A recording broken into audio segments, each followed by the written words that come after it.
Magical realism. If fantasy is a little bit much or just not your jam, but you want to experience books that go beyond the world as we know it, highly recommend magical realism. Here are some that I just always recommend. The Unmaking of June Farrow. I haven't shut up about this since I read it.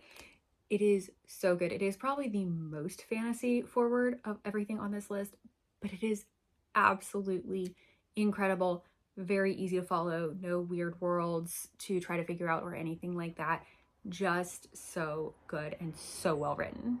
Also by Adrienne Young, A Sea of Unspoken Things. This is a sort of mystery thriller type book, but it also has this element of magical realism that is so good. It is about a woman whose brother has passed away and she is trying to figure out what really happened to him, and she was so connected to him that she could feel the moment that he passed.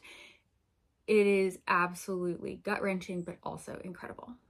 The Wishing Game by Meg Schaefer. This is about a woman who really wants to adopt a boy but is struggling to do so. She grew up reading this one author and she shares those books as a connection with this boy that she wants to adopt. And then the author has a contest on his seemingly magic island. You have to read it to fully understand that. Clock Island, to win a manuscript of his final book. It is incredible. It is probably the least fantasy of everything on this book, but it is so good.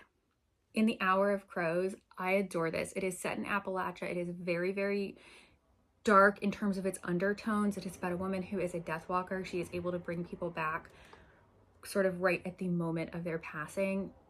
It is also a mystery. It is just so good. So good. Definitely check it out.